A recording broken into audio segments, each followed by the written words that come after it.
I'm Bobby Lucier, the Executive Director of the Office of Professional Laboratory Experiences and Student Teaching, and welcome. You are almost there. One more semester. Hopefully you can see the light at the end of the tunnel, and hopefully it's not another train coming at you.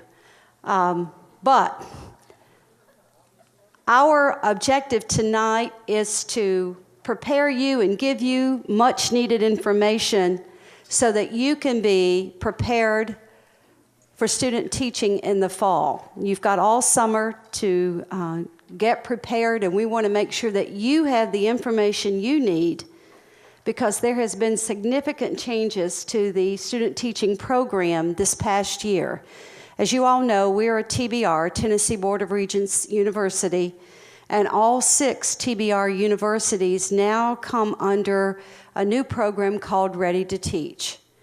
You all have been experiencing that because you've been in the majority of you have been in Residency 1. If you're a grad student, you were not required to do Residency 1 this semester. So you're moving from Residency 1 into Residency 2. Residency 2 is what we used to call student teaching. So when you hear that you're a Residency 2 teacher candidate, know that you are a student teacher under the old student teaching program. That was the old terminology. So at this point, I think Dr. Zaf Khan has an announcement that he would like to make to all of you and an invitation to you for an event coming up later this week. All right, thank you. Really quick announcement. My name is Zaf Khan. I am the Student Success Committee Chair. I'm here to invite you to a wonderful time that we will share together on Thursday. The seminar name is called Balanced Assessment. If you can be part of that, would be great. It's going to be hosted by Joe Wood. You probably have met him. He's also a state trainer. The focus will be on formative assessment, and I think it's something that you might be very interested in. It will start at 5 p.m.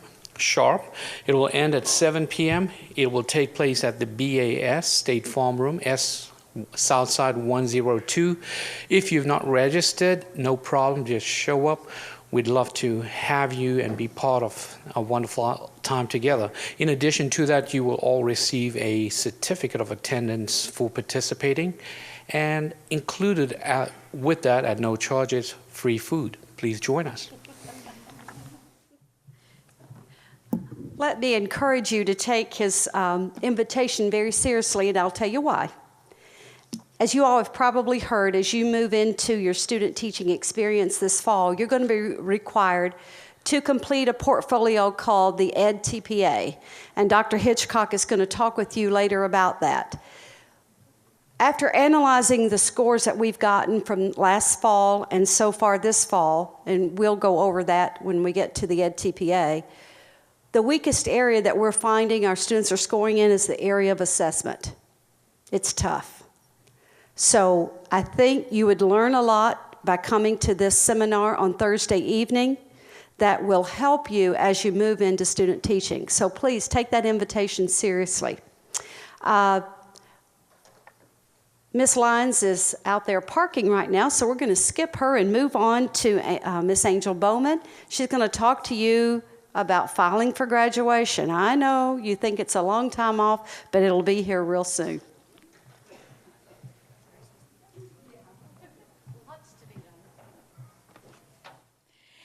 If you're an undergraduate student seeking a bachelor's degree, in all instances, meeting the requirements for graduation is your responsibility. You must have been to see your advisor and completed an upper division form, and then also get an intent to graduate form off the records office webpage and turn both of those into your graduation coordinator. The deadline for the December 2014 graduation was April 11th. So if you have not done it, you need to do that as soon as possible. If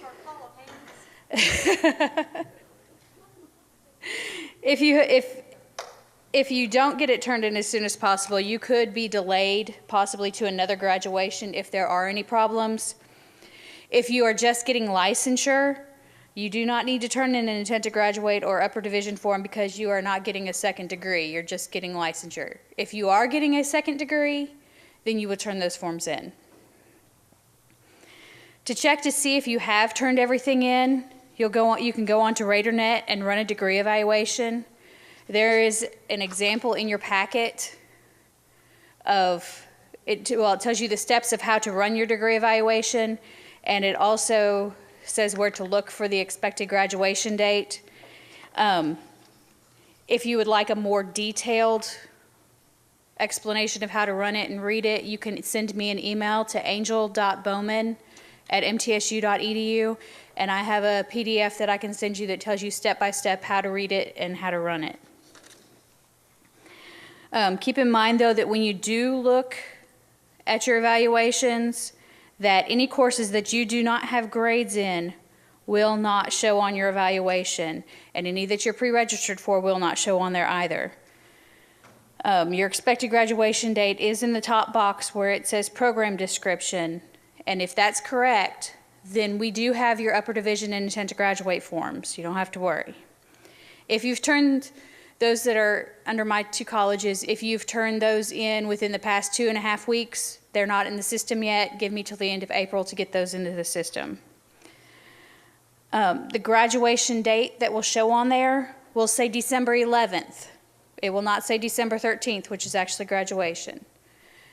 It will say December 11th because we have some other behind the scenes things that have to deal with housing and everything. So we have to put the last day of finals on there as graduation for the time being. When we check you for graduation, we check you in the order that we receive your forms. And once your coordinator has checked you for graduation, you'll get an email to your MT mail email address. Please check this email and keep this letter for your records. It's the only email account I and the other coordinators will respond to because of the privacy laws. And if you have any questions, then email me from a different account. You'll get an email back saying, please check your MT mail because that's the only one I'll send anything to. Ladies, if you have turned in your forms and you've changed your name since you did so, and you want your married name on your diploma, or if something happened and you're divorced and you want your maiden name on your diploma, you'll need to contact Miss Cindy Johnson in the records office to have it changed. They have recently moved. They're over in the new SSAC, I think is the abbreviation for the building, room 150. And if you change your name after the diplomas are already done, you'll have to pay a $10 charge to have a new diploma printed. In addition, if your diploma address has changed since you turned in your forms, you'll need to contact Ms. Johnson as well. There is more graduation information on the records office website, and on the left-hand side, there's a link that says graduation information. Right now, it's got the graduation information for May. Once May's over, they'll have August, and then they'll put December. But there is general information out there for all semesters. And the records office does send out emails to all the prospective graduates, and you will receive those emails after the fall semester begins. Usually it's about a month after the fall semester begins. If you don't receive the emails, that's another indication that you haven't got your upper division and intent to graduate form in, and you need to do so immediately. If you have any other questions, you can email me at angel.bowman@mtsu.edu, and I'll answer them in the order that I receive them. Please, please, please include your full name and your M number if you email me, because some people just put their first names and ask me specific questions to them. And if your name's John, I may have 15 John folders and not know whose folder I need to be looking at.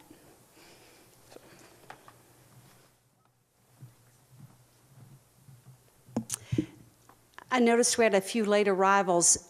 Please make sure if you came in late that you see one of the master clinicians, either Sandra Parks, Sandra, you want to stand up and wave at them, or Miss Susan Gendrick, right here. Those are our two master clinicians that work in our office. Your attendance is required at all seminars. In your packet, you've gotten a schedule for next fall. Your first seminar is August 15th.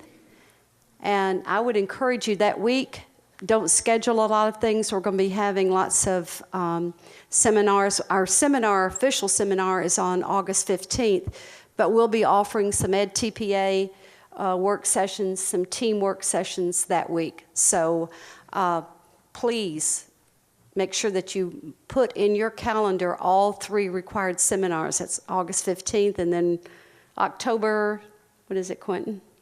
October 9th, and then it would be December the 11th. No, yeah, 11th. Okay. So put those in your calendar now so that you'll be prepared and won't have to miss, because if you miss a seminar, you're going to have to come to evening sessions to make it up. At this time, Ms. Parisha Lyons is going to talk to you about your placements for the fall. Good evening, all. Most of you have sent me a confirming email allowing me to know that you have, in fact, selected 3 districts in order of preference. If you have not done so, do it immediately after this meeting. If you have selected a county that is outside of our limited service area, then you need to be in contact with our executive director, Bobby Luzier, to enter into a fee agreement, because we have to pay that mileage and travel for our university supervisors. So if you're willing to do that, then you can speak with her and she'll let you know if your county can be done. If you are an early childhood endorser, your first placement is a carryover from your Residency 1 placements, okay? So you may have given me a district that you wanted. I can honor that for your second placement only. Everybody got that? All righty. Unless Dr. Hitchcock is totally different. Yeah, there's 2. Yeah, there's 2. There are 2. Okay. Finally, Williamson County people, listen to me very carefully. If you are seeking placement in Williamson County, you need to know this information. 1, you need to apply with their central office on their website, wcs.edu. You have to formally apply. They'll send you an email letting you know that you have been deemed eligible to student teach in their district. When you do that, you also have to submit to a Gallup assessment. Those 2 things basically determine whether or not you can be placed in Williamson County. If you get past that first initial round, then you need to know that elementary schools do not accept placements over 2nd grade. So I'll be looking towards Franklin Special most likely for your first placement in a higher upper elementary level, 4th, 5th, or 6th, and then move on to Williamson County for your second placement in K1 or 2. I just mentioned something else inadvertently. We only do Williamson County placements in second placement because they don't allow us to videotape for EdTPA. So understand that as well. Finally, secondary placements are very rare to be gotten. So if you want 7th through 12th grade endorsement areas, just know that I will try, but don't get your hopes up too high. We may have to look towards Rutherford, Davidson, Murray, some of those other counties that are really close to Williamson County. And Williamson also just sent us something last semester saying that they will not honor any placement requests during testing periods. So if you have a course that has end of course testing, or if it's in the spring and it's during TCAPs, just know, not gonna happen in Williamson County. Any questions? That's all I have for you. Thank you. Folks, when you turn in your choices of placements, we try our best to honor those because we realize that it's expensive to travel. It doesn't always work that way. We're at the mercy of the school system. Parisha sends out a list of all the placements that we need per subject area, grade level, et cetera. And then either the district office of the school systems or the principal, because every district has their own protocol for placements. For instance, in Murray County, we're not allowed to contact the principals. We contact a district administrator who then in turn contacts the principals. However, in Rutherford County, we can contact the principals directly. So every system works differently. And when the principal goes to the teachers, you got to understand the teacher has to be qualified.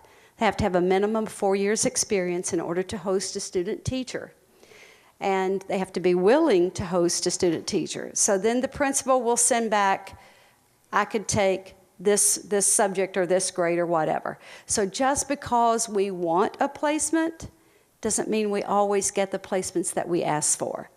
So sometimes we have to go shopping around for you. So, but we will try to honor your first placements as best we can. How many of you want a teaching license when you finish next December? I don't see everybody. We're going to get to know real well. Ms. Flora McCullough is going to talk with you about all those steps and processes you have to go through to meet the state requirements in order to apply for your license.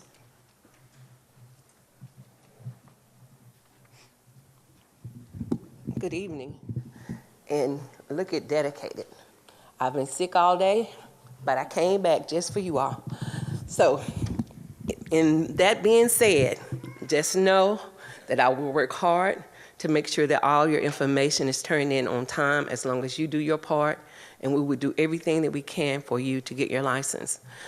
Before I begin, it's one thing that I want to mention, as Ms. Lucia had alluded to, that each school district is different. And that is the same with highly qualified. Some of you think highly qualified comes from the university. That is not a university determination. Each school district determines what is highly qualified for their district. So I just want you to make a mental note of that so you will know always that that's where that comes from.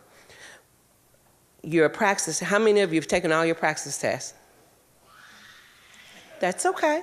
That's okay. Good. I need you all to make a note. When you take your praxis tests, make sure that you have them sent to MTSU and the State Department of Education. Keep in mind that we no longer receive hard copies. They do not mail them to us as they have in the past, but we have access to them. So I can get them as long as you have them sent to MTSU. If you do not send them to MTSU, you do not send them to the state of Tennessee, you will have to reorder them. Usually they are $40 to have them reordered. If you do not, I know we're living in a time we don't like to put our socials on our documents, but it is necessary that you put your social. I am one of the few places where your M number does not mean as much. Because I deal with outside entities that do not have anything to do with MTSU, they will not know what an M number is or a MU number. They will be looking at your social. So when we do applications at our first seminar, I will need you to make sure that you put your social security number on there, and when you take your praxis test, be sure to put your social on there. The State Department will not accept your praxis scores without that social security number. And as for stated, young ladies, if you get married, divorced, or change names, whatever, when you call to the office, if you would refer to both names when you call so that we won't spend half a day looking for someone and think that we don't have them when they've got another name. Another note, my name is Flora McCullough. And my email is flora.mccullough. My phone number, 615-904-8001. Either of those, and can always leave a message, but I always try to get back as quickly as possible for any questions. A couple of things. Some of you may be doing biology and chemistry, and you're thinking you're going to get a double endorsement. We do not do dual endorsements, except for in business technology, which I'm thinking that's going to change this time. It's going to be just business. But agriculture and agri-science, that is a dual. Other than that, everything else, what you do is when you get your license, say in biology, and you want to add chemistry, all you have to do is pass the praxis test, go to the state website, and add that. MTSU will not have anything to do with that. When you are when you're speaking to us, if you're a music major, will you always let us know whether you're instrumental or vocal general? Special education, always let us know whether you're mild moderate or comprehensive. I know some of those things may not make sense, but it gets all tangled up and twisted up. And we just want to make sure that you get the best. So the more information you give me, the better you can be. One other little tidbit to all of you. You need to make sure you have a lockbox with everything that you're experiencing during this time. Put all your test scores, your transcripts, put in a lockbox, fireproof, because I have teachers that call, or people that have decided they did not want to teach, now they want to teach. They've taken their praxis test many, many years ago. Come to find out that nobody has that test. They have to retake it.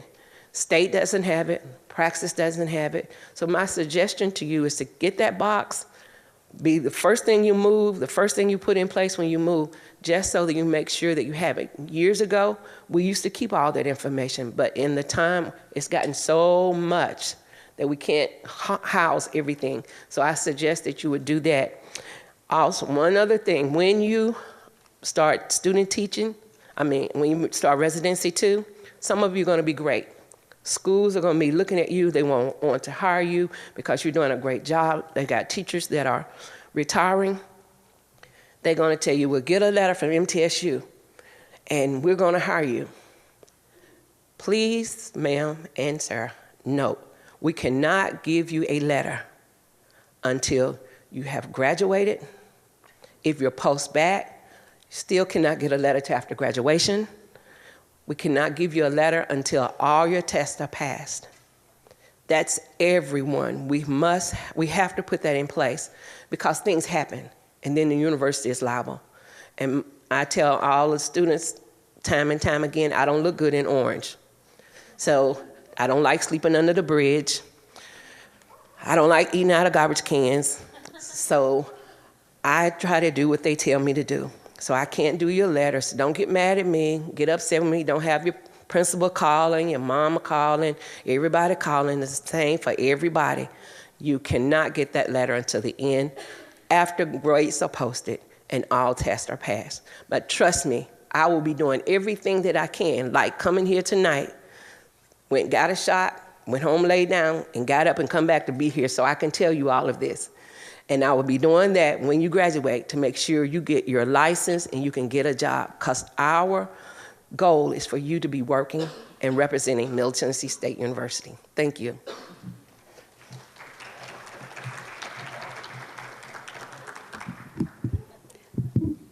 Ms. McCullough is so right. When you get that license, treat it like your birth certificate, your marriage license, all those important documents, your social security number.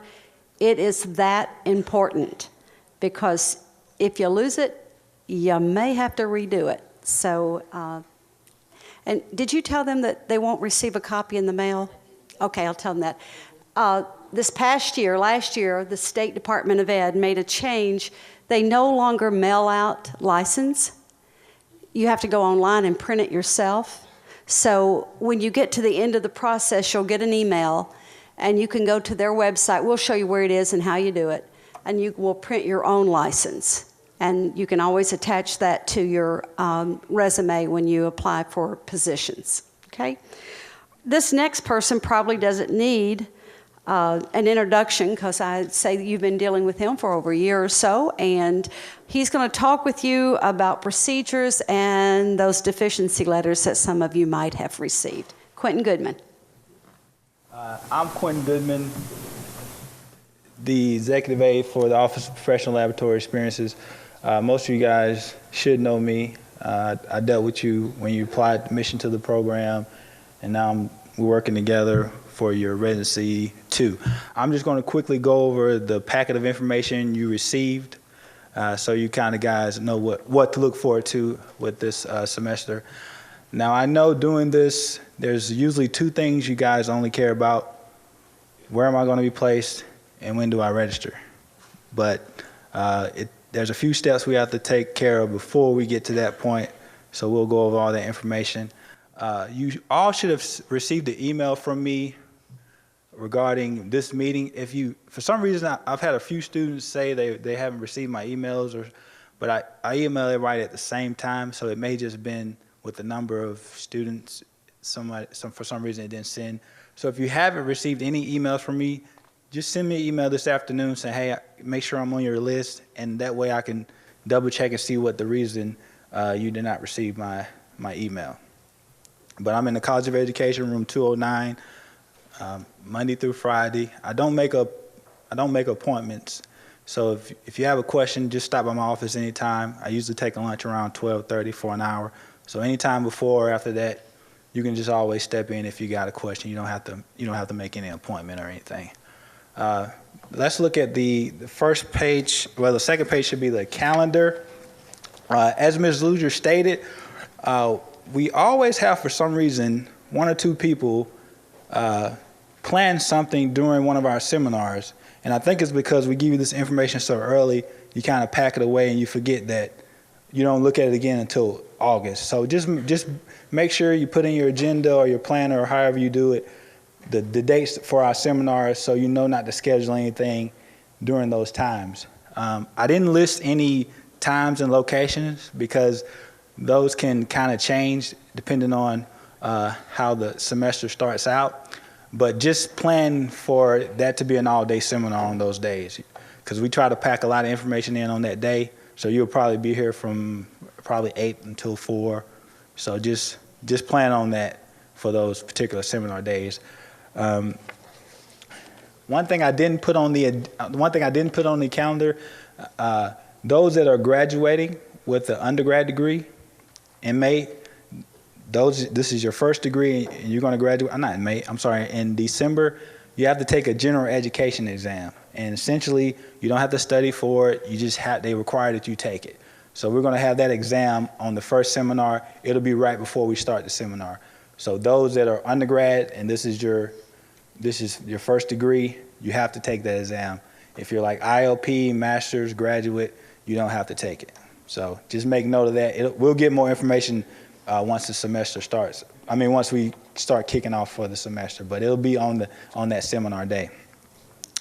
One thing I want to point out as far as caps and gowns, you don't have to order any caps and gowns. We work with the bookstore and we let them know, how many students we're expecting. So on that December the 8th through the 12th, you can just, usually what most students do, they wait till that last seminar and they just go downstairs once it's over and they just pick up their caps and gowns. So you don't have to go online and order anything. But if you're just one of those people that, I know how it is, you're ready to graduate and you don't want anything to get in your way, you can go to the Phillips bookstore and there's a little website where you can actually, put in your name for a caps and gown. You don't have to do it, but if it just makes you feel better, please, by all means, go ahead and do that. We're going to move on to the next page.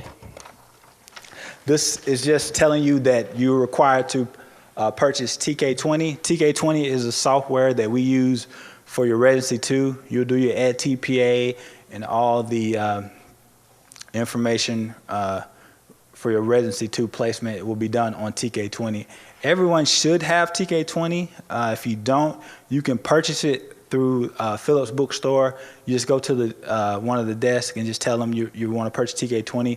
They give you a little card with the little serial number. I think it's like $100, and you'll register online and your account will be set up. Or if you want to go on your pipeline account, there's a tab at the top of your pipeline account. Just click on that. It says TK20. Just click on that, and it gives you two options. It'll say campus-wide, and then I think the other one is for education. You just click on the one that says for education, and you can just walk through those steps and register online.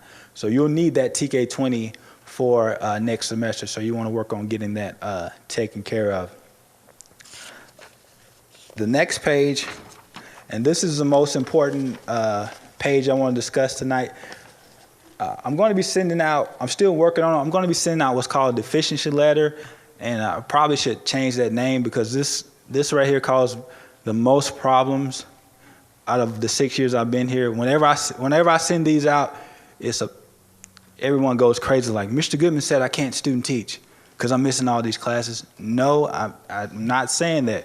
What I am saying is I ran a degree audit and it's showing me that it's just showing on the computer that you're missing, FOED 2110. Now, most of you who've been admitted teacher ed know that you've already taken 42110 or EESC 1010. So usually what it boils down to is a matter of a sub form or a simple email from your advisor saying, oh no, we subbed this for that. So I'm not saying that you can't student teach, I'm just saying this is what I'm showing. And the simplest way to correct that is just show your advisor the letter I sent. And don't say, Mr. Goodman said I can't student teach. Just say, Mr. Goodman is showing, according to my degree audit, that I'm missing this. And in most cases, your advisor will just send me an email and say, no, that's incorrect. We did a sub, several semesters ago. We'll redo a new one and make sure Angel Bowman gets that information. And that usually takes care of 99% of the problems. Now, there may be one or two people in here who still have to take like summer courses, and that's fine as long as you pass those summer courses with the appropriate grade. We won't have any issues because you have all summer to get all this taken care of. So I'll probably be sending out those efficiency letters, hopefully by Wednesday or Thursday. Everyone will get a letter. So either in most cases it's just say complete coursework this semester and you're fine to student teach. But like I said, if you have something on there, it's usually a matter of a substitution or just some incorrect information being input on your degree audit. So just don't, when you get that, please do not panic and don't storm into my office like, what is this? Just we'll work on it, we'll get it corrected. And for graduates, I don't have access to your degree plan, so yours will probably say, I need an email from your advisor clearing you to student teach in the fall. That goes the same for like IOP and all the other master's courses. You'll get a letter saying that. So just wanted to point that out. We do have to get all this cleared up before you can student teach. So you have summer, and what I would do if you get a letter, make sure you try to visit your advisor this week or next week, because just like you, once classes are over, it becomes a ghost town. Everyone leaves. Now, we're still here. Staff is still working all summer, but advisors are gone, so it's kind of hard to contact people over the summer. So you want to take care of it before you guys leave for your summer vacation. I think you had a question.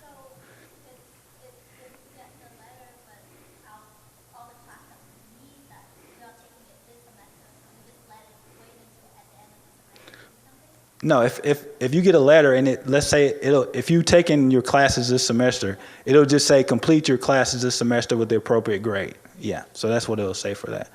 Yes? Okay, if we know that we're going to receive an efficiency letter, for example, I have my AST and Dr. Parker put my subs in, however they're not in the system, would you like me to go ahead and have her? Yeah, that's fine. And Dr. Thorpe is real good about that. She'll just send me an email saying, hey, these students here are working on this, this, and this, and I'll just make note of it, and that'll clear it up. Because I actually sent you on the degree audit rerun is not a secret. I sent you guys the email when I first confirmed it about the meeting, showing you the steps. The same, they're listed in your packet. The same place you check that your expected graduation date is the same place you can see your degree audit. And if you look at a degree audit, everything should say yes except your residency 2. If you see any no's, that's what you're going to see from me when you get my letter. So if you want to go on tonight and look at it and work on it, that's fine. It actually helps me out too. So if you do that, we'll move on to like I said, the next page is just what Angel Bowman went over about expected graduation date and all that kind of information. And those instructions are the same way you would run a degree audit. So you can do that. The next letter you see is your permission of the department. This will be the letter you receive regarding regarding registering for your residency 2.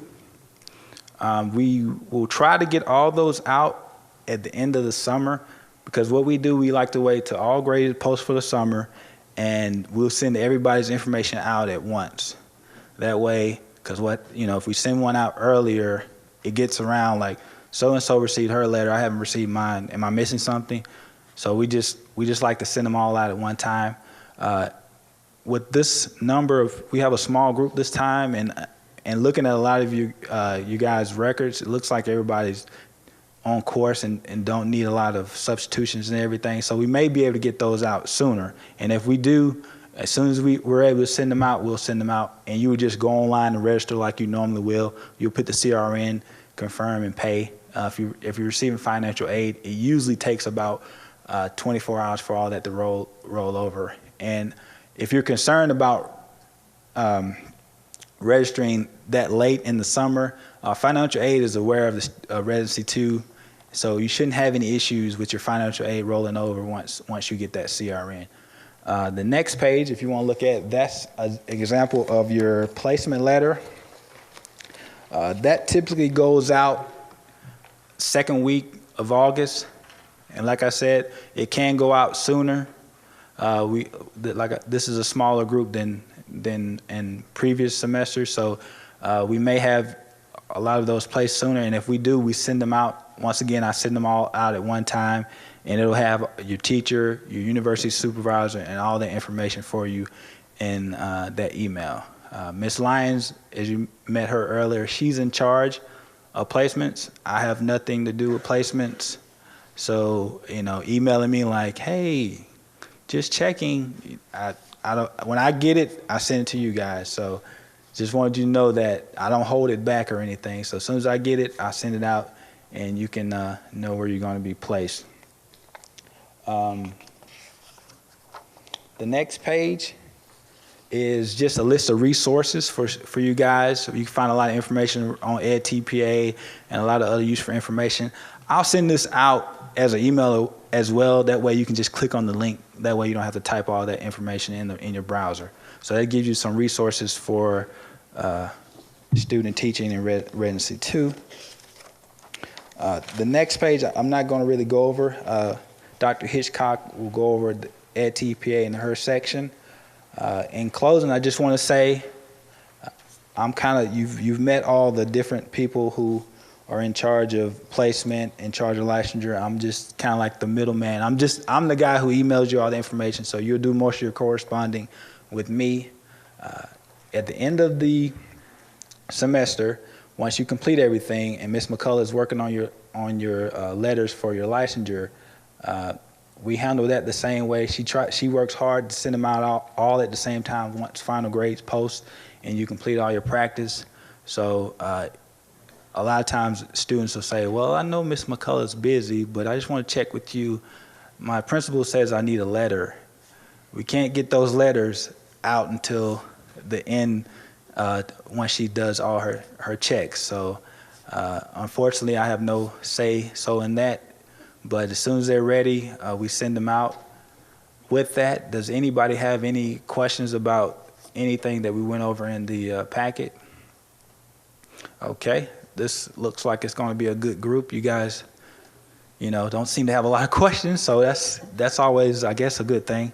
So anytime you have any questions after the meeting, just come by the office or email me. Thanks. Yeah, I think Don't let Quentin minimize his role that he plays in the office. We refer to him as our go-to man, and I think you will too, as you need assistance throughout this next semester. So he's critically important to the whole process of getting you through this student teaching experience. You're probably asking, so what am I going to be expected to do in fall semester? So we're going to share that information with you at this time, but I do want to say one thing. You will be assigned a supervisor. It's an adjunct faculty member who will do your evaluations, your observations, work with you, getting the EdTPA submitted. That supervisor will become your best friend or your worst enemy. It's up to you. If you do what you're supposed to do when you're supposed to do it, things will go smoothly.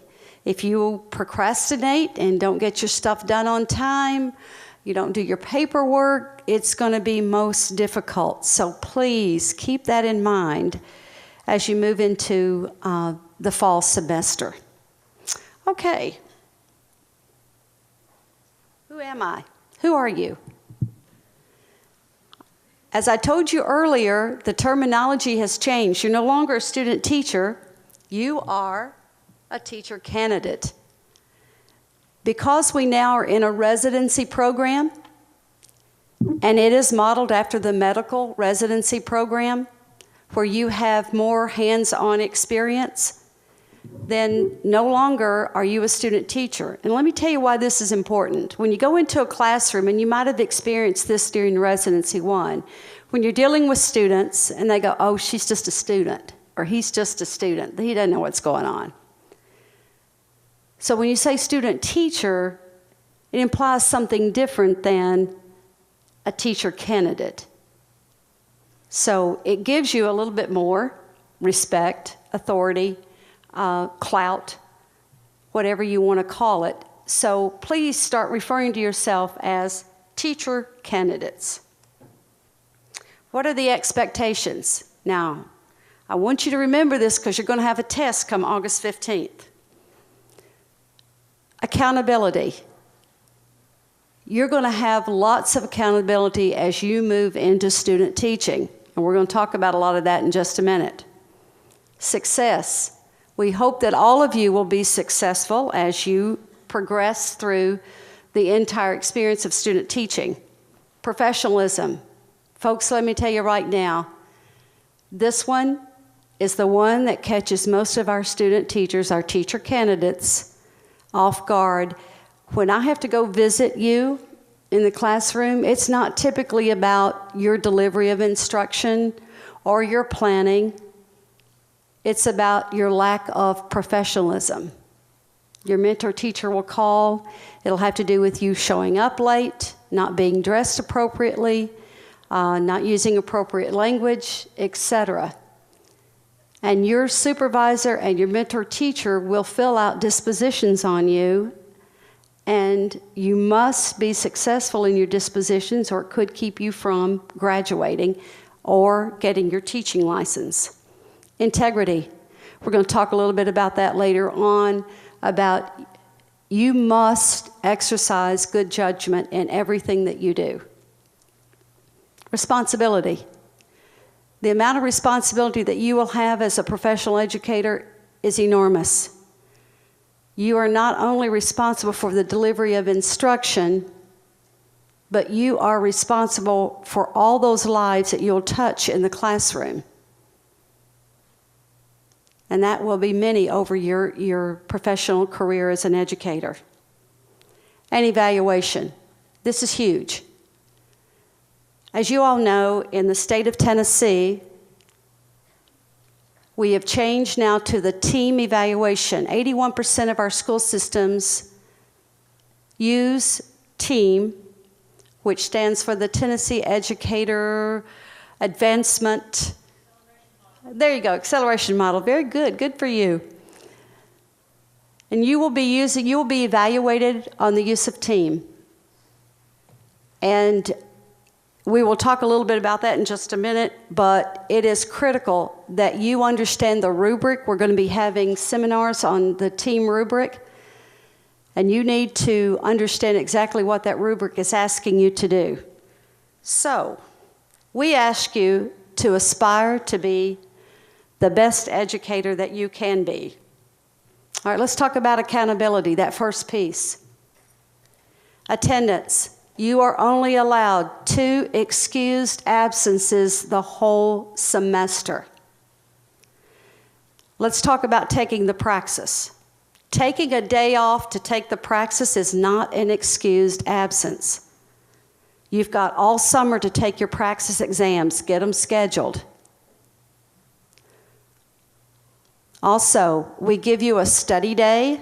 If you'll look on your calendar, you have a study day at mid-semester. Your seminar will be on Thursday in October. That next day you have off. Schedule your praxis exams then if you need to. But you need to get them taken care of as soon as possible. Tardiness is not permitted. If you consistently show up late, your supervisor is going to fill out what we call a problems and concern form. I've got one on my desk right now that I'm going to be going by a school in the morning before I come to the office to meet with a teacher candidate who is borderline at this late date of being able to pass student teaching. And we only have a couple of weeks left. Seminars, as I said earlier, attendance is required at all student teaching seminars, EdTPA and clinical seminars. You're going to have seminars that we host. You're going to have seminars that your supervisor will host for you. You must be on time. If you're late, you'll make it up. If you miss it, you're going to make it up. Typically, I'll hold sessions in the evening from like 4 to 6:30 or 4 to 7 to make up our seminars. Schedules. This is what you're going to want to know. You are no longer, when you move into the school, to a particular school system in the fall, you don't follow the MTSU calendar anymore. You will follow the school calendar. Now, you know that you have 2 placements. You have a placement that begins in August, ends in mid-October. Then you have a second placement that begins in mid-October and it ends in December. Now, sometimes what happens is that a school system will have 2 fall breaks.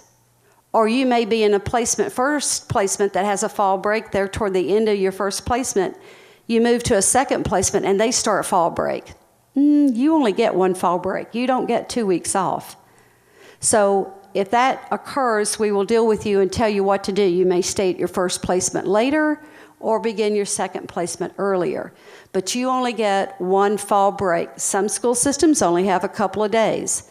Other school systems have a full week, and a few even have 2 weeks. If it is a system that has 2 weeks, one of those weeks is usually an intersession.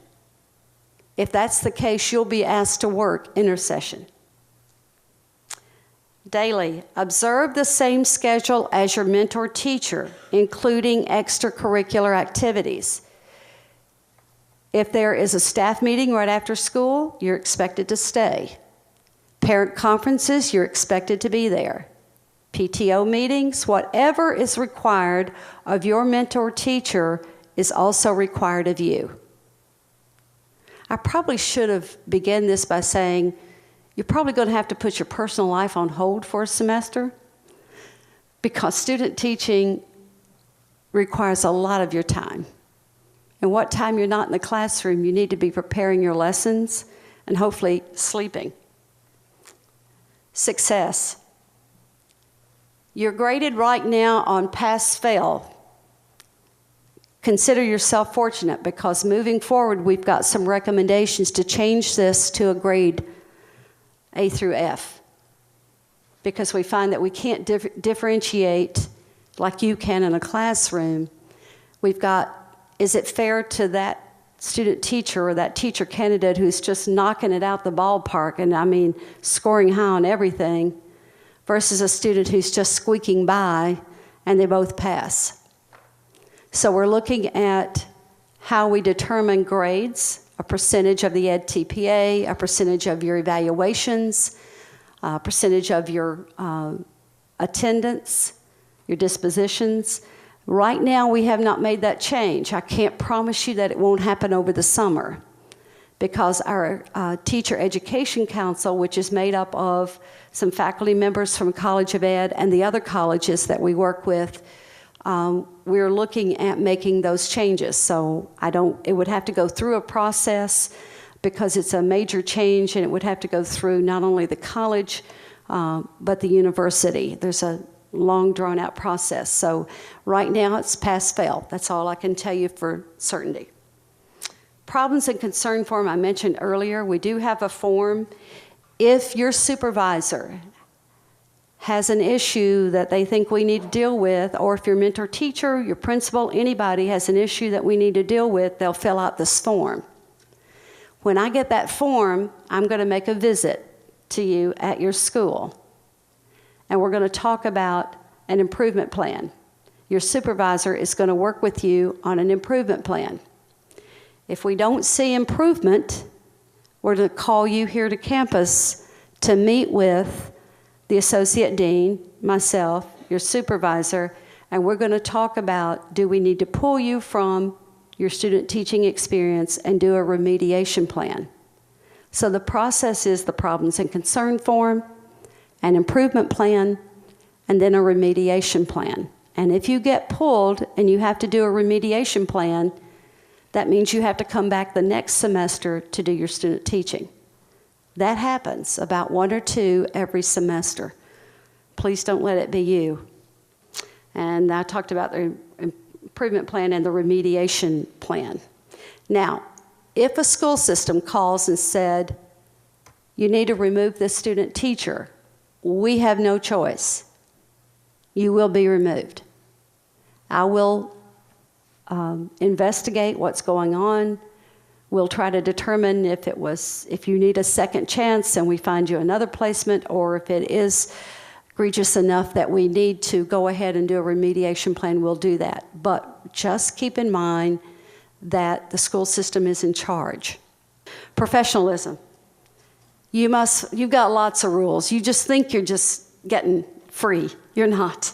You've got the rules of the school where you're placed, the school system, and the university. For example, I'll give you this. Some schools don't have a dress code. They let their teachers dress any way they want to. Some schools have very strict dress codes. So you're going to have to follow the school dress code. And then the district may have another set of rules. And the university, and we're going to talk to you about dress here in just a minute, has a set of rules that we consider to be professional dress when you go out into the school system. So keep in mind that you've got lots of layers of things that you have to be aware of. Conduct, consistent with professional, ethical, and moral standards. Let me give you a little hint. Stay out of the teacher's lounge. How many of you found that during Residency 1? Having been a former principal, I'm well aware of what goes on in that teacher's lounge. You must make sure that you do not talk publicly about your students. We pulled a student teacher or a teacher candidate this past semester for derogatory comments about mentor teacher, the university, the supervisor, and she just wasn't happy with anybody or anything. So please make sure that you are very guarded in your comments. Your dress, I'm not going to spend a lot of time on that because Sandra and Ms. Gendrich and Ms. Parks are going to talk with you about what not to wear and what to wear. But guys, it really upsets me when I come to visit and I'll drop in at any time and you look like you just rolled out of bed. Your hair's not combed, your breath is horrible, you haven't brushed your teeth, you've got flip-flops on, you just look ragged. You know what that says to the students in your classroom? That you don't care enough about them to get up and take care of yourself. And I'll share a personal experience with you. I taught middle school for 13 years and was a middle school administrator for 12 years, elementary administrator for 5 years. I was teaching 7th grade science, and we'd just come back from spring break. And at the very beginning, we had what we call a do now on the board. You all call it all different things. But the minute they came in, they had to sit down and they got busy on the do now. That's what it meant. And I would walk around as they were doing their do now. And one young man raised his hand and I said, "Yes, sir." He said, "You wore that dress on the first day of school." And another young man, now these are 7th grade boys, they don't do this stuff. He said, "Yeah, but you had on a different pair of shoes." They notice everything you do. And it is amazing. You'd think they're not paying attention, but trust me, they are. And they remember. So please, treat them with respect. They'll treat you with respect. And the way you dress, the way you present yourself is a matter of respect, not only for you, but for them. Your language. Please use appropriate language at all times. especially with parents. Don't let parents pull you into bad-mouthing your mentor teacher, your principal, your school, or whatever. Be very, very professional. Integrity. Social media. In the fall, when you report, you're going to get a handbook. And this will tell you everything you need to know, and there's a whole section on social media. Let me tell you this. Between now and August 15th, you need to pretty much shut down everything that you're engaged in, because students have a way of finding you. And if you've got pictures up there that right now are appropriate for college kids, it won't be appropriate for a professional educator. If you've been looking at the news here in Bedford County, Rutherford County, they've had incidents over the past couple of years where teachers have lost their jobs for inappropriate use of social media. So if you're on Facebook or any of those other, what you need to do, shut it down with what you've got now as your login or your sign-on name. And if you want to do a restricted site, that you limit. But please think twice before you put pictures up there that would be inappropriate. And I'll share something with you. I worked for the State Department of Education for 8 years. As an assistant commissioner, I had to have a background check.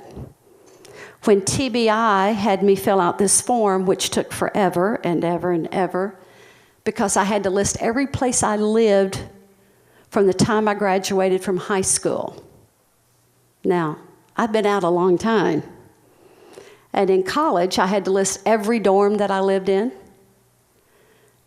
And I also had to give them my username and password for every email or social media site that I belong to get my background check to be an assistant commissioner at the State Department of Ed.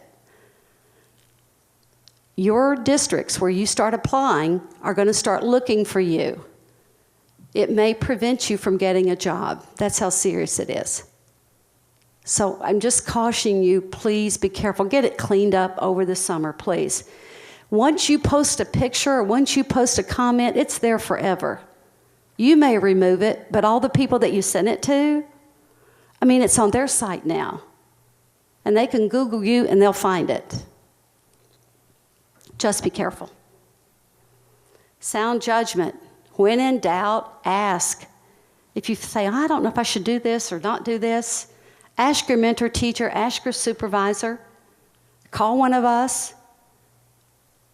But if you've got that little hesitation, it's probably telling you, it's probably not best to do that. Discretion. Practice discretion with speaking with parents, teachers, school staff, and colleagues. Never discuss students in public. This will get you in trouble quicker than anything. And the parents will be on the principal's doorstep to complain about you. And then what happens with us, we're not going to be able to use that school or that teacher again to place student teachers because they've had a bad experience. Responsibility. Outside commitments. This is huge. Work, family, or personal responsibilities cannot be excuses for failing to meet the commitments of student teaching. Coursework is prohibited during student teaching by the State Board of Education without special permission. If you're one of those few people who still have a class to take while you're student teaching, you can't just automatically register for that class. There's a form. Quentin has the form. You get it, you fill it out. The department chair has to sign it. You have to bring it to me. I have to take it to the dean and associate dean. We have to go through an approval process, and it may be denied. Hopefully not. But you're not allowed, that is a state board rule. It's not the university rule. You've got to understand that the university not only operates under the Tennessee Board of Regents, we operate under state statute, Tennessee Code Annotated, the State Board of Education, NCATE. We've got all these layers of rules and responsibility as well. Preparation. Know your content and prepare each lesson to meet the individual needs of all learners. You've got to learn to differentiate. I'm dealing with a couple of teacher candidates right now, and it's all over lack of preparation. They're procrastinating, not doing their lesson plans on time. It is so important that you know how to budget your time. Communication. Exercise continuous and open communication with your supervisor, mentor, teacher, our office. For instance, and I'm put down there lesson plans. They're going to tell you, and it's in your handbook, you have to turn in your lesson plan 24 hours in advance before your supervisor or your mentor teacher observes you. Failure to do so may mean that they won't complete your observation. Evaluation. The EdTPA is the portfolio assessment that you'll complete during your first placement. Everyone will complete this during the first placement, so it's going to be a real time constraint on you. Formative observations, the team model, your supervisor will observe you 5 times during the semester, and your mentor teacher 2 each, so that's 4. You're going to have 9 observations during that, 9 formal observations during that semester. Summative evaluation, it is in TK20. Your supervisor will fill out a summative evaluation on you at the end of first placement and second placement. Your mentor teacher will fill out a summative evaluation on you as well. Targeted observations, you're going to be required to do 4 targeted observations, 2 each placement. This is where you go into another teacher's classroom and observe them.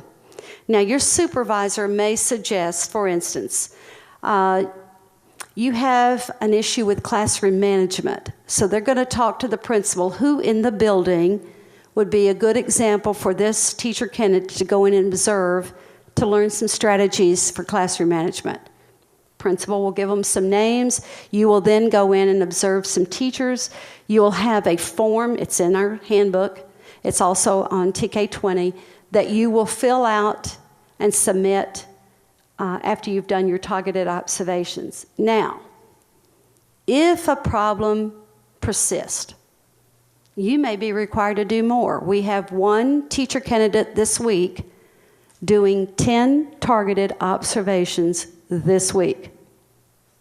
Targeted means it's looking at specific topics. So whatever you demonstrate as a need is what we want you to do your observations on. Dispositions, this is that professionalism piece. What is your attitude?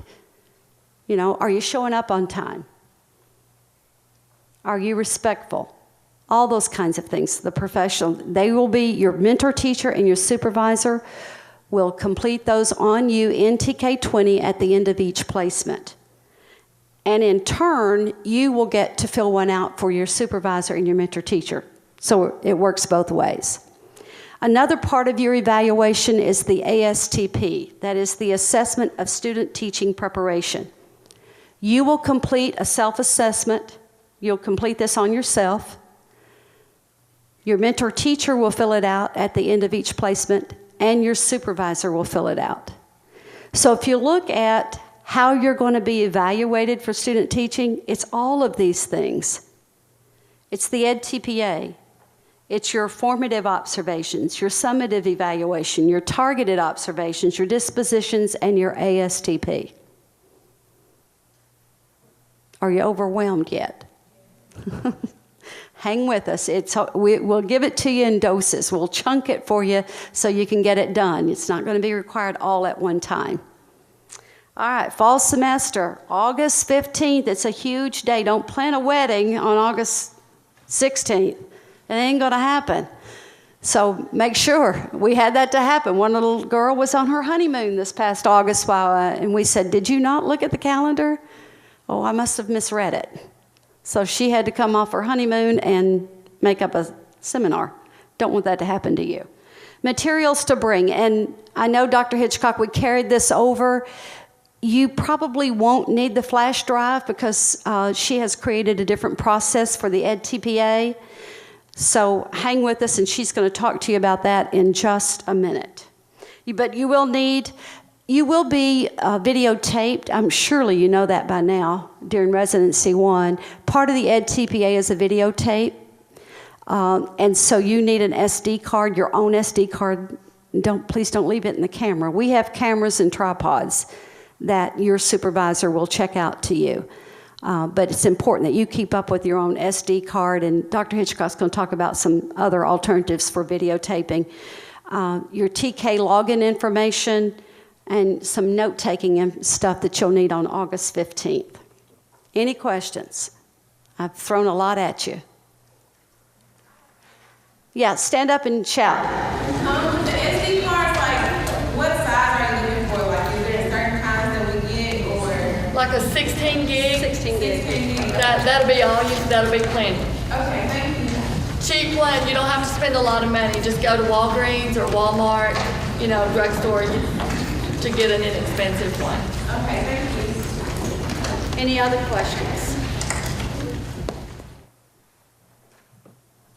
I would suggest that over the summer, you start putting together your professional wardrobe because we had issues this semester with people saying, boy, you were right. I didn't have a clue about the clothes that I needed. So please just start putting together a professional wardrobe over the summer. Okay. I think next up, ladies, Cheryl, it's you. Dr. Hitchcock's going to talk to you about the all-important EdTPA. Okay, now that you're overwhelmed by everything that Ms. Lucier has just told you, I'm going to add to your plate just a little bit. But the good thing is you don't have to remember all of this information. This is just information we're giving you, an introduction on the EdTPA. I know that I've had the pleasure to talk with some of your Residency 1 classes or seminars, and so you know a little bit, but just raise your hand if you know something about EdTPA. Okay, yay, yes, we are headed in the right direction. So what is EdTPA? It's a performance assessment. It was designed especially for teacher candidates. So it wasn't, when we look at that team evaluation that's used, that was designed for teachers that are teaching in the classroom. We use it for you because you're going to be in that classroom hopefully next school year. But this performance assessment, the EdTPA, was designed especially for pre-service teachers. And you do pull together your authentic tasks, so it's a culmination of your learning process. And the EdTPA really is, begin to think of it as a process, not just something that you look toward the product. Even though the product is scored at the end of the day, it is scored, but it's the process that is most valuable to you as a tool to help you learn more about teaching. It was created out of Stanford University over a period of time, so it's not a brand new assessment. It has been through in the hands of many educators, K-12 educators, professionals in the fields, and also it's been through extensive field testing. So it has been out there for a while. How does the EdTPA help you? So this question always comes around, so why do I need to do this? How does this help me? It does help you build your confidence, and I will tell you, when folks started getting their scores back this semester, I can't tell you how, I got so many emails every day saying, oh, I got my scores back, I made this. They were so proud and so confident that they had been able to go through that process and score well. It does provide a way for us to assess all of you using, uniformly. So the rules are the same, whether you're secondary, early childhood, special education, all of those, it is scored in the same way. The rubrics are very similar. It measures your ability to differentiate instruction. Are you seeing some crossover here between what I'm saying about the EdTPA and what Ms. Lucia just said, that we really want you to be able to do? And it does create this body of evidence about how you teach. So how is it constructed and used? So the construction part, for lack of a better word, you create the artifacts. You create lesson plans. You video yourself teaching those plans. You choose a video clip. So you may teach 5 lessons on sequencing, but you are going to choose 10, 15, or 20 minutes out of those 5 lessons to really talk about your instruction in depth. So you're going to video every lesson, but then you're going to choose your best, what really showcases how you can engage students, how you are helping all students learn. And then you are collecting student work samples also. Ms. Lucia mentioned all of the standards that we have to meet, all of the things that govern what we do here at MTSU. These are a few that EdTPA is based on, these standards from NTASC, from NCATE. So it's really an assessment that has been created with some thought about what is good teaching, how to teach effectively. The EdTPA does not take place of your faculty observations. If you remember that evaluation slide that Ms. Lucia just put up, we use lots of windows of assessment because that's what good teaching is about, and we try to practice what we preach. So MTSU does implement multiple measures of assessment. The EdTPA is a part of that. So all of those measures of assessment go into looking at you as a teacher and how you're doing in the classroom. Helps us know if you're well prepared to teach. So what subjects are available? So you may be sitting there saying, well, I'm in this subject area. I'm going to be teaching business. I don't know if there's an EdTPA in business. There is. There's one in all of these areas. Secondary, I put secondary subject areas because I was afraid I would leave one out and then somebody would get in a panic and get real anxious because there might not be one. But yes, we've not had an area yet that we've not been able to cover. Who participates? Everyone participates at MTSU if you're a teacher candidate. All the TBR universities. So our sister universities throughout the state are doing this. Many private colleges and universities in Tennessee, and even bigger, the institutions in 34 states in the District of Columbia. So this is not something that we have pulled out of the sky and danced around and said, oh, we think we'll do this. This sounds good. No, there's been some research, some thought, and there are other folks on board doing this assessment. So the rumors are true. When you raised your hand that you had heard about EdTPA, I bet some of those were from the things that you've heard have been from folks that are teacher candidates this semester. Is that true? Let me see. Yes, yes. So it is rigorous. We do not apologize for that. We think that if you're a teacher and MTSU has put their stamp of approval on you, you need to be the best. That's what we're going for. We want to put out the best teachers in the state.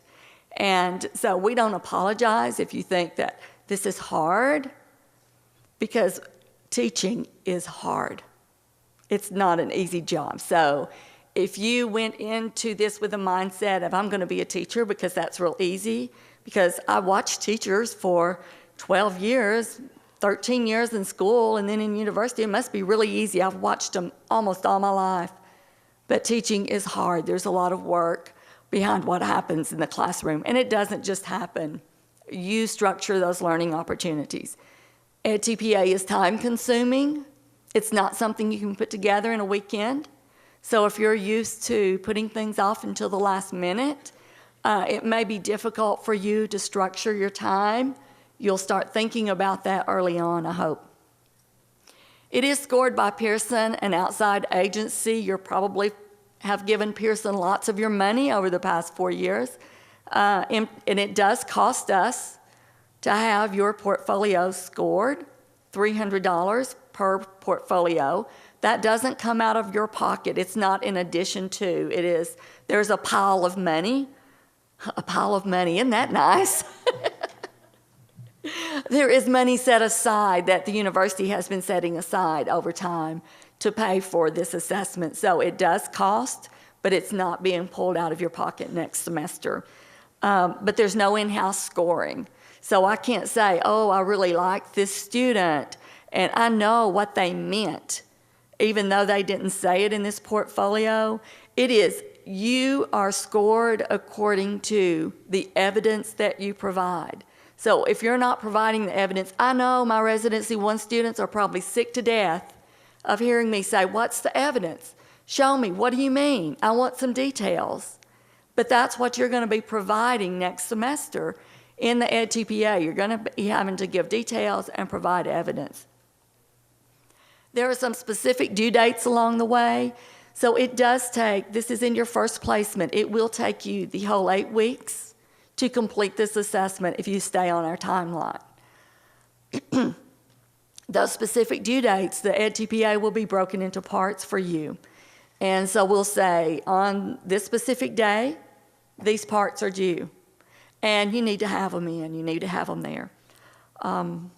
Low scores, if your scores do not meet the expectation of the Office of Professional Laboratory Experiences of our university, then you'll be asked, I put this nicely, continued learning required by the candidate. So, because I didn't want you to get it mixed up with the remediation that Ms. Lucier talked about earlier, there are many ways that you might be asked to remediate or to continue your learning or something else. So depending on your score, you may be asked to do some additional work on assessment or planning or implementation during your second placement.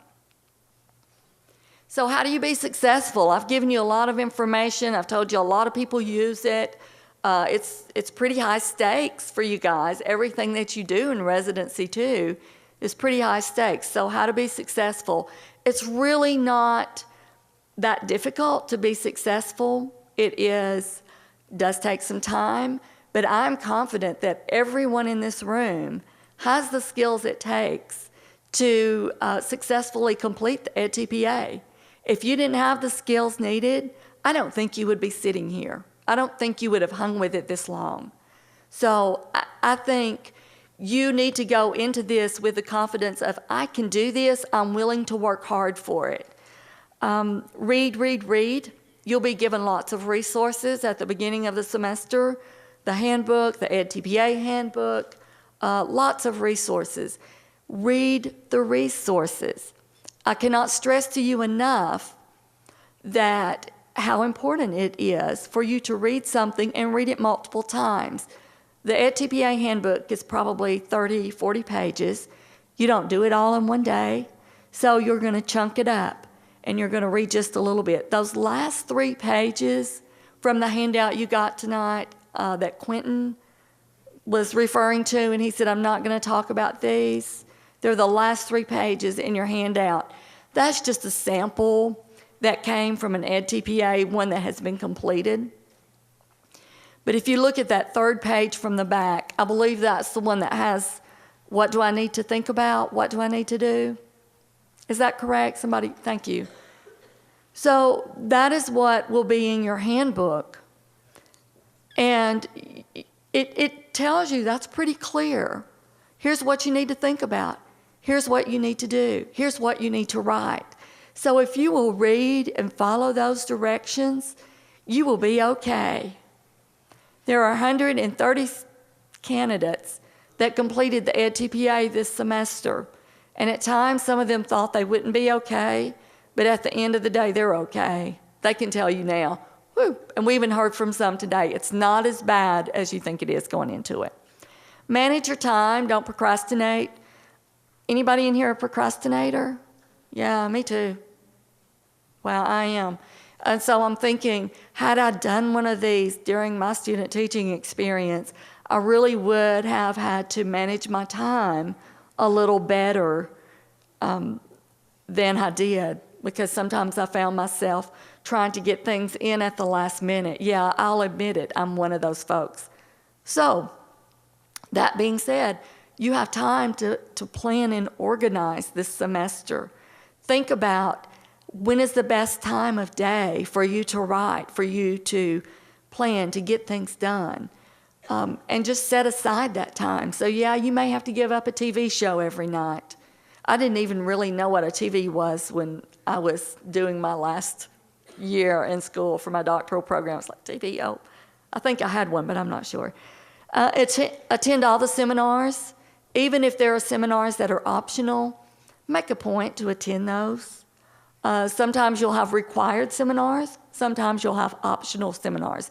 And they're hard to get to. I know how it is to teach all day long and then have to come in to a seminar and think 2 more hours about something that really all you want to do is go home and get your plans, all your stuff organized for the next day, and go to bed, because it is that exhausting.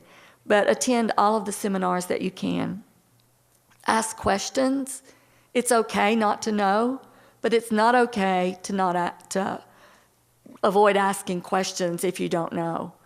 So if you don't know something, or if you're having trouble wrapping your head around a specific prompt or a specific task in the NTPA or team or whatever it is, ask your supervisor. If your supervisor doesn't know, they'll say to you, I really don't know. Let's ask Dr. Hitchcock. Let's ask Ms. Lucier. Let's ask Ms. Gingrich, Ms. Parks, anybody.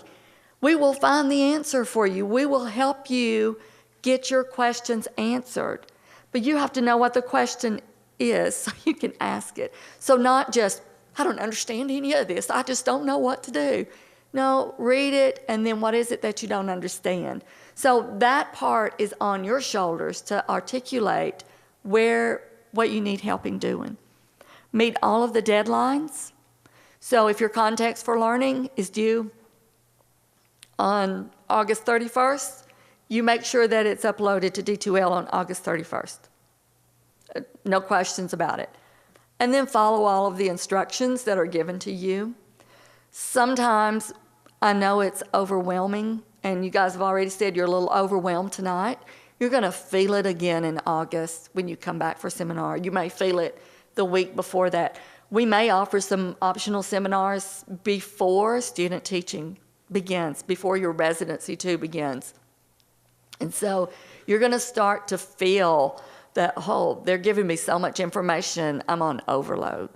But that's okay. You make your notes, you write it down, you go back, you check your notes, you ask questions of what you didn't catch, and just be sure that you are attending, that you're giving your full attention to whatever is happening at that moment in that seminar.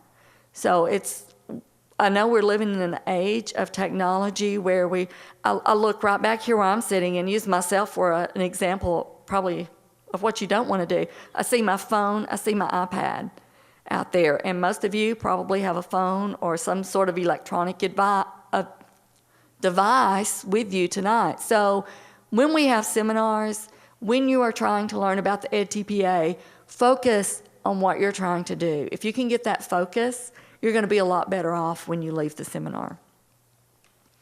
References this information. I didn't make all of this up either. I borrowed a lot of this from the website. This website is also on that reference page that you've been provided in your handout tonight. So you can go in there. This is in the frequently asked questions place. But you can get lots of information. So click on some of those links to find out more about the EdTPA if you have other questions. I'm always happy to answer a question. Email, I check my email at least a couple of times a day, most days. So please email if you have questions or concerns. And next semester, I'll be happy to help you out in any way that I can too. Thank you.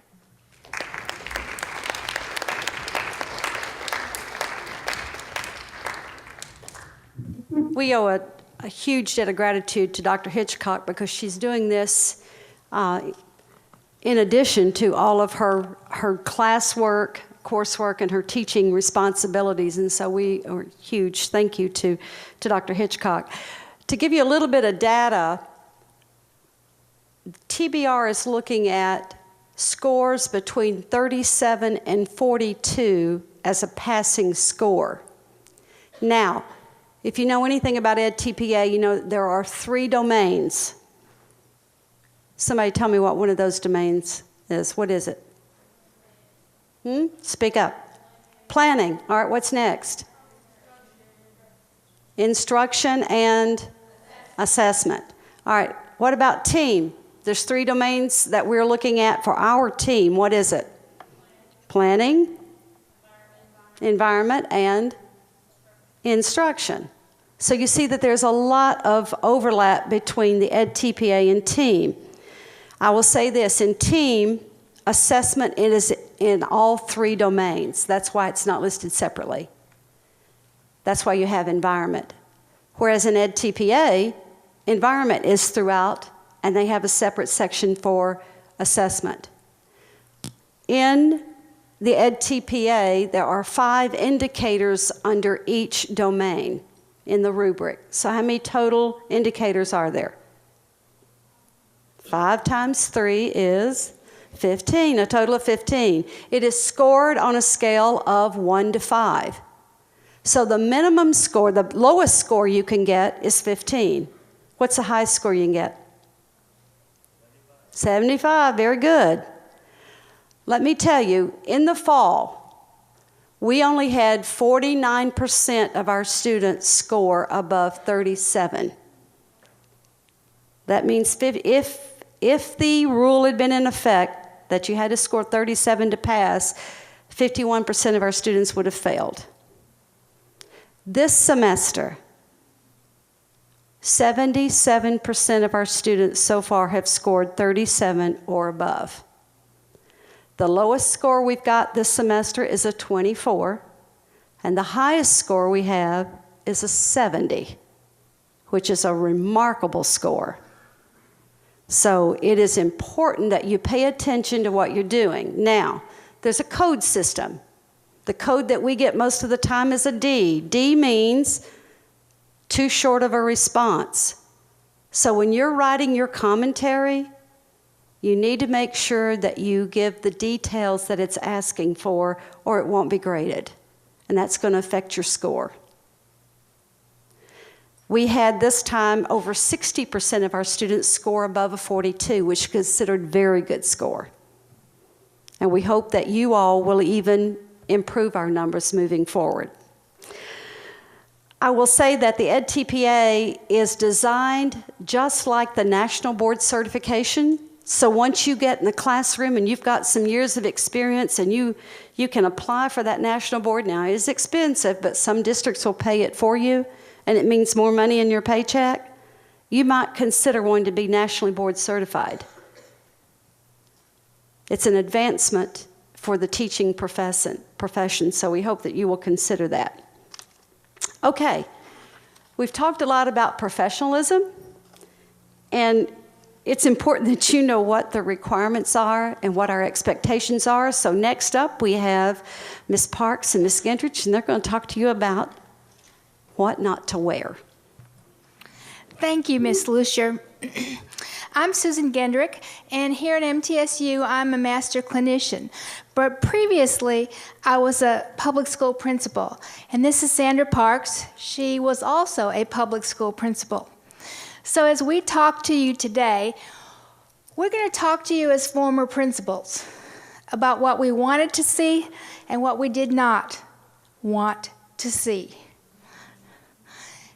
And I will preface this by saying that you're going to see other teachers when you get to the schools, and you may have already, wearing things that we say you shouldn't wear, okay? Remember who does the hiring? You all want jobs, right? So don't do as you see those poor examples.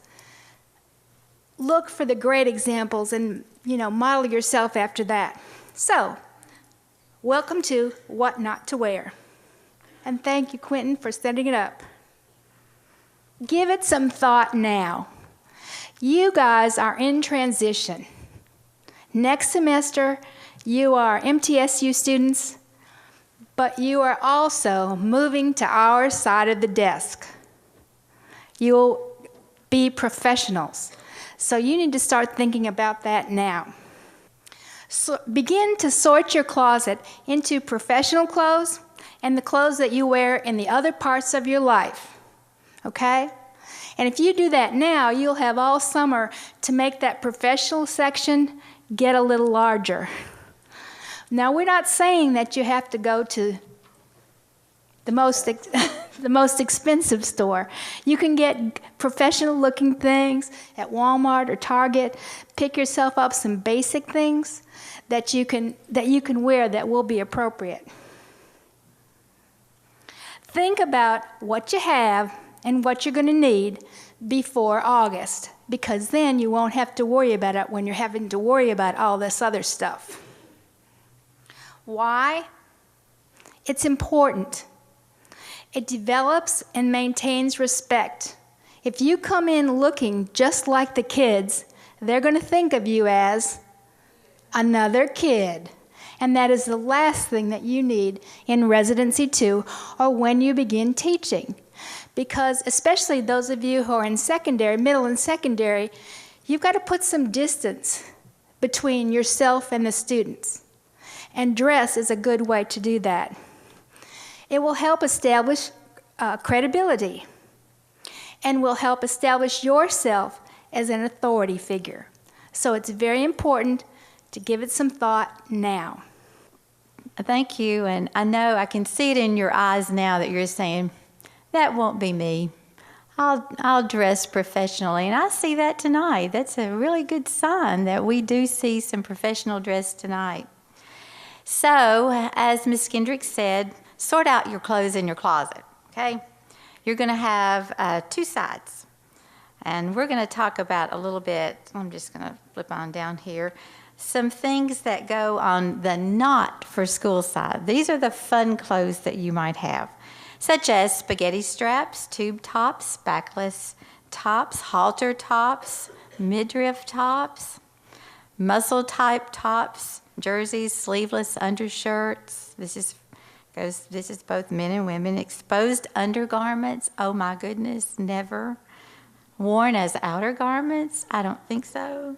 Lingerie or pajamas, I saw it. Once I did. Pajamas at school, and it was not a student. No, it was not. No, I think actually she thought they were cool looking, and she just wore them to school. And she was a student teacher, and I was the principal, and she did go home. Fabrics that are flimsy or see-through, tight like, oh gosh, lycra or spandex? Oh no, never. So, thinking about this, can you envision now 2 sides to your closet? Because it's okay to have these kinds of things. But they have their place, right? And their place is not where? At school. All right. A rule to remember. No BBCs. Anybody want to give that a guess on what BBC might mean? What? I heard something. What'd you say? Oh, that's a good one. Boobs, back, and crack. Anybody else have a good? That's pretty good.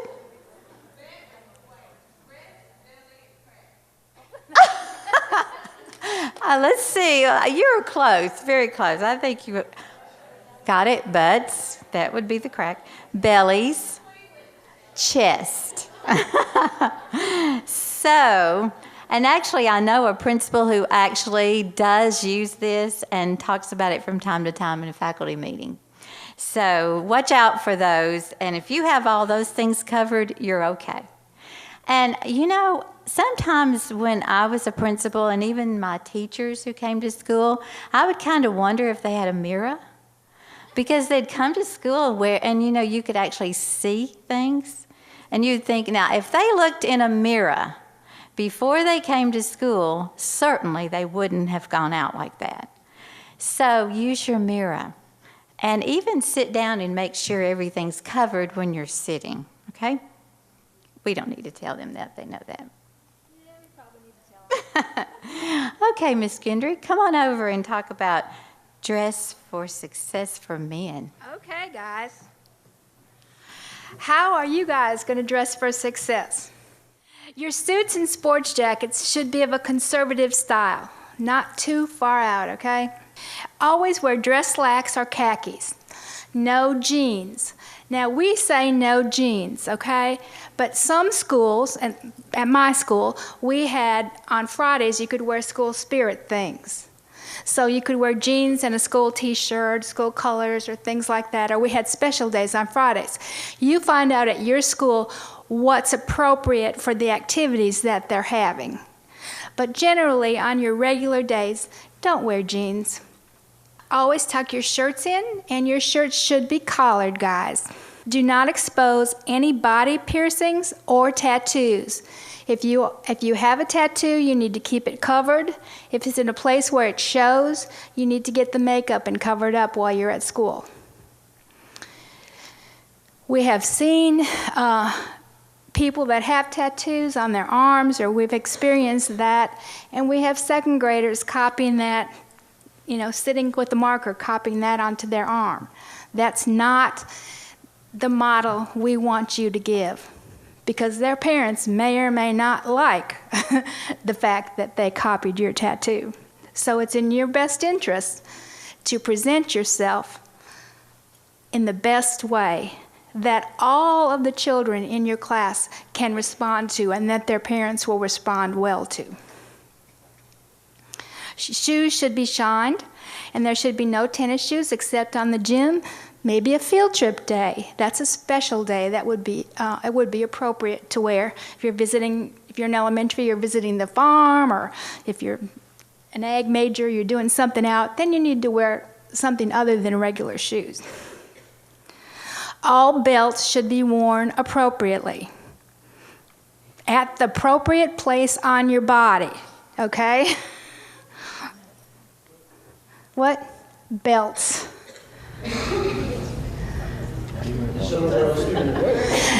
Well, we had 7th and 8th graders at our school, and there were all kinds of places. We had one kid that came in with the telephone cord wrapped around his neck. He thought that was, he wasn't a student teacher, it was a 7th or 8th grader, but they do it. You may see all kinds of things, but not on y'all. Cologne should be used sparingly, and grooming and hygiene are of the utmost importance. And it seems funny to many of us, but I have had a student teacher when I was a principal that we had to tell to go home and take a bath because he smelled bad day after day after day. And that's the honest to God truth, okay?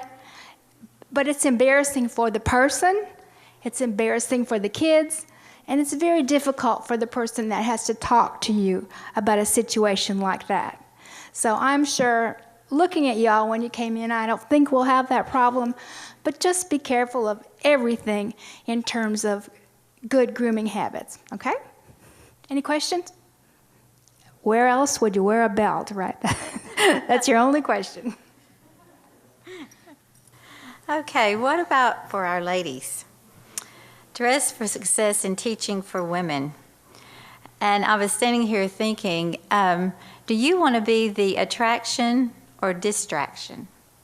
Or do you want to be attractive or distractive? Is that a word? Not too attractive. We're going to go through that. But anyway, you want to gain respect, and basically that's what you're going to get if you dress professionally. And they're going to mimic you too, and they'll remember it, just like Miss Lucier said. So ladies, dresses and skirts should be about to the top of your knee, or maybe longer. That's okay. But when we get a little shorter than that, then we have trouble when we sit or when we bend to help the children or the students, and you're going to be doing a lot of that. You'll hardly sit, but you'll do a lot of bending over the students, helping them out. So watch out for that. Some nice slacks or jeans or khakis, and like Ms. Kendrick said, you don't need to spend a fortune. I was just in New York and Company the other day, one of my favorite places, and I saw some pants there, and they had a wholesale rack looking good for about $9. So we can do it, ladies. Just go look for those bargains. Your makeup should be subtle. Wearing makeup is fine, but overdoing the makeup is a distraction. Jewelry should be simple, and basically it gets in your way. Bending, again, you're going to be bending over students, and just a whole lot of jewelry clanging around and making all the noise. It's a distraction. Your hair should be natural looking. And that means wild colors and styles and all kinds of crazy things that you did maybe when you were in high school is not appropriate anymore for a professional look. So, you don't have to go out and get a fancy haircut, anything like that. Go to a stylist and spend $300. But just a nice style is good. And I don't see anybody here that's overdone in that department tonight. No bed heads. And again, the perfume should be sparingly because, when you're around closed up in a room, and let's just say you're closed up in a room with a whole bunch of sixth graders, and they like to wear a little perfume too. And if you have a lot on, then it's going to be distracting. The other thing is there are all kinds of allergies that children have and that other teachers that may work with you have, and that, again, it just needs to be used sparingly. Your cleavage, your chest, that's the C of the BBC, should be covered. And this is the thing I dealt with personally the most. When I was a principal with some of my own teachers, and with some of my student teachers. It seemed the styles have changed, so the neckline is lower now, but you can take care of that with a camisole or whatever you need to, or just look in your mirror and kind of bend over your mirror a little bit, ladies, and see what happens. See what you see.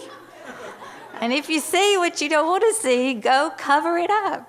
It's easy. Easy as 1, 2, 3. Grooming and hygiene are of utmost importance. And again, we don't want to ask anybody to go home and take a bath. That is just so demeaning for everybody. Plus, if you're the person having to talk to that person about that, it's just not a good thing. So ladies, get the picture? Professionalism at the utmost. Where's the belt? Oh, the belt. We left off the belt. We'll add it. Oh, we didn't leave off. Oh, they can put it anywhere they want it. Because usually ladies now, the little belts are real skinny, so you don't really notice. We did leave tattoos and piercings should be covered, just as in the guys. Ladies, if you have those, they are a distraction, and you do need to cover them. Now you're going to tell us what's wrong with this. Are you ready? Eyes up. Think. It's going to be hard. Oh, no, you didn't. What's wrong with this picture?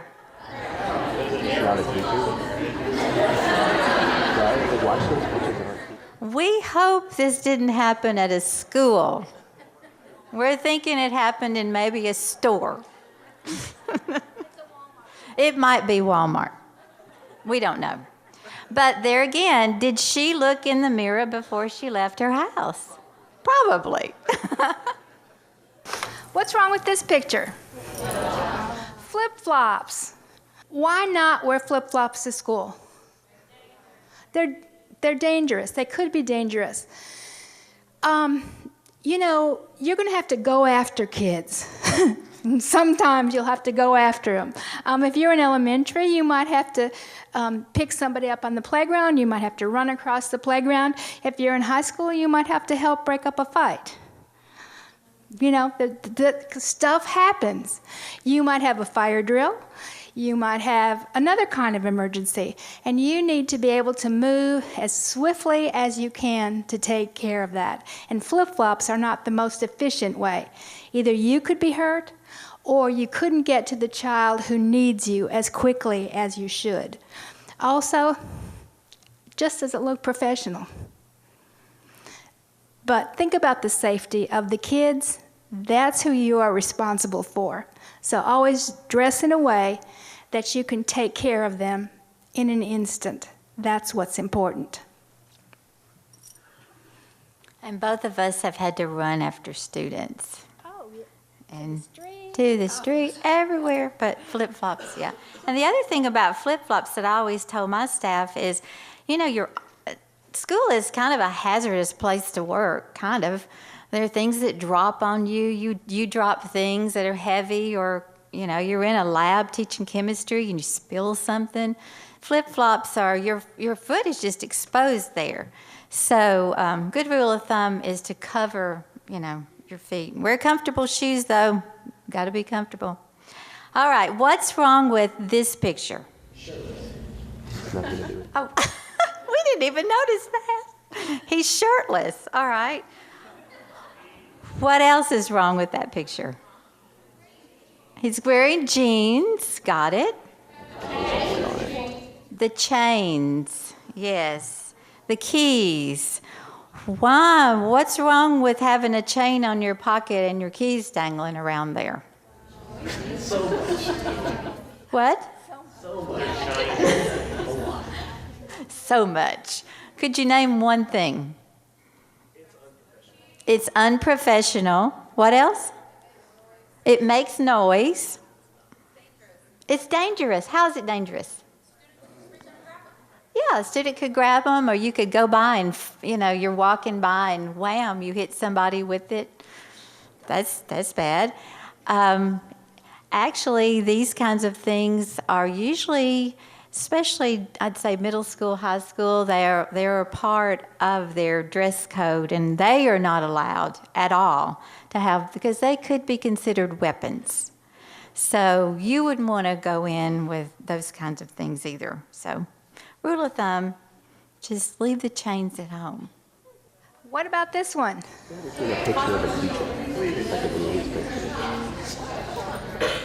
Oh, you can see cleavage? Nobody else can see it. He's imagining it. This poor guy, we're just picking on him. Okay, that's what he saw first. So what would a 7th grade boy see? Okay, what else is wrong with this picture? Sweats. What else? No shoes, just the socks. This is okay for your apartment or your dorm room, but it is not okay for school. What's wrong with this picture? It's not teaching. Well, what type of shirt do you see here? Well, tank tops. Tank tops have their place in society, but not in a school building, especially professional wear. Maybe if you're having some kind of a talent show or dress-up day, you know, those things happen in the school, maybe. You're on the edge, but maybe. What else is wrong with their tank tops? What? Graphics, right. The graphics on there are questionable, making sure that you don't, you just don't go there.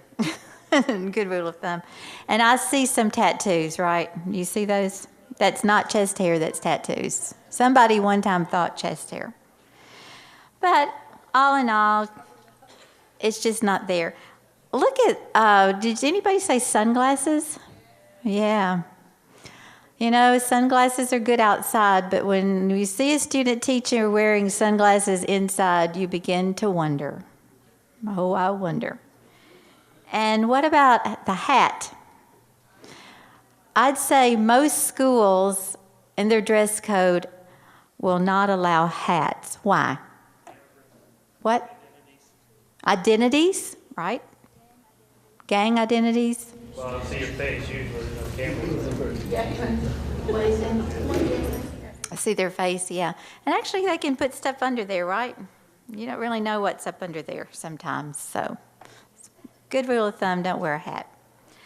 And then there's hairstyles. The guy in the middle, he has kind of a funky hairstyle. He could be a distraction. Ladies, wear subtle makeup. You get the picture? That's unnecessary. And you'll notice I didn't say wear no makeup. Some of us need makeup to look presentable, ladies. If you don't think you do, ask somebody that will tell you the truth. Okay? You may need a little, it can be sheer, but do the best you can to look well put together, but don't overdo it. That is a distraction. Where are the belts being worn? Are there belts? What's wrong with this picture? Yes, they're sagging, and it's pretty bad there.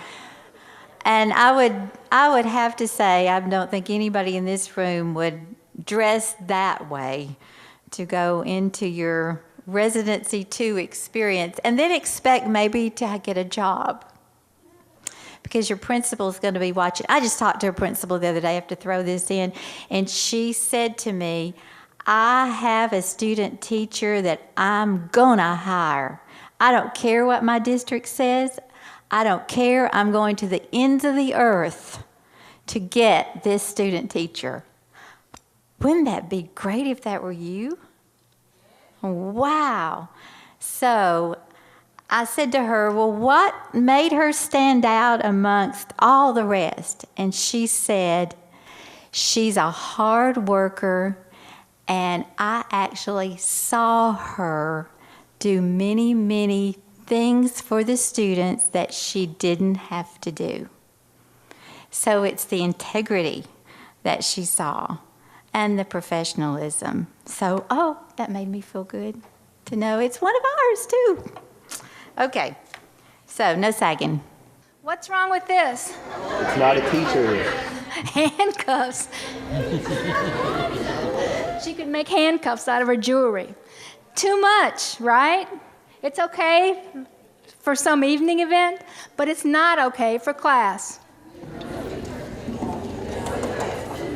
Is that Michael Kors jewelry? Oh, the off the shoulder. Whatever. Oh, and the off the shoulder, right. And can you imagine her having to teach in that kind of thing? You know, bending over, getting tangled up in all of that? Be pretty bad. What's wrong with this picture? Her hair is a distraction, for sure. And if you look at her teeth, can you see anything wrong? I think she has fangs. She's fixed her teeth so that she looks like she has fangs. So, and she's picking out, it looks like a pretty nice looking outfit, but I'm afraid that outfit is not gonna overshadow what she's already done to herself. So, Mom, that's my teacher, Miss Little Red Riding Hood. What's wrong with this? It kind of looks great, but not at school. Ladies and gentlemen, if you have, I don't think this happens to guys a lot, but if you put on a top and it just barely touches the waist of your pants or your skirt, that's not okay. It's got to be longer than that, because in the classroom you're going to be reaching, you're going to be writing on the board, you're going to be bending over to pick things up or help students. And when you make all those movements, kids still shouldn't see skin. So move around in your clothes in the morning or when you're getting your wardrobe ready, and make sure that they never see anything. Do you think he used his mirror before he went to school? Again, this is really an exaggeration, we hope, but it actually could happen. And talk about midriff. There it is. What do y'all think? Okay, too much jewelry. Okay. Y'all, 7th grade boys cannot help themselves. If you lean over on their math paper and talk to them about math, they're not going to be thinking about math. And you're going to say, why aren't you doing your homework? Or why aren't you working on your math? They can't help it. Am I right or wrong? Okay. So be very, very careful. This is to the extreme, I know. But ladies, again, move around in front of that mirror and make sure nothing is exposed. I know I have a story about my son and his friends when they were in the 7th grade. And we had a lovely 7th grade teacher who always dressed appropriately. And one evening, there were some kids over at my house, and they were talking about Pandora's Peaks. And I said, after the kids left, I said, what were you guys talking about? And he said, Miss Summers. You know what they were talking about? They had named her body parts, and they were the good kids at the school. So 7th grade boys, I have to take up for them, okay? Did anybody notice her lip? What's in there? Lip rings. She's got 2 lip rings. Is there any place for rings in the facial area besides your ears in the Residency 2 experience? I would say that no, that's not a good thing. And we are wondering about that. We hope they're shorts and her top is covering her shorts. Some say no, some say yes. We're not sure why she made this picture. Let's move on to, what are these? Pajamas. Pajamas at school. There is no place for pajamas at school. I can just kind of imagine now, if you close your eyes and a parent comes in to talk to you maybe, or to just to see maybe how their son or daughter is doing, and you're standing there with PJs on. What do you think it's going to do to the respect that that parent might have for you? Not a lot. So let's just leave those at home. There's a place for those. I have lots of them. Mainly, I have more of those than I have real close anymore. How about this? What's wrong with this? Too short? Too tight? Yeah. She is beautiful. The outfit looks good on her, but not for school, okay? All right.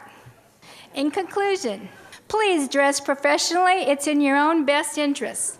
Send the right message for a positive classroom climate. It does not have to be expensive. Parents and students will either respect you or you will be the distraction. Decide now. Start working on a wardrobe that will be acceptable in the fall. It's up to you, the way you are perceived at the schools that you visit and at the schools that you work in. So we wish you good luck. And hope all of you have a great rest of this semester, and looking forward to next.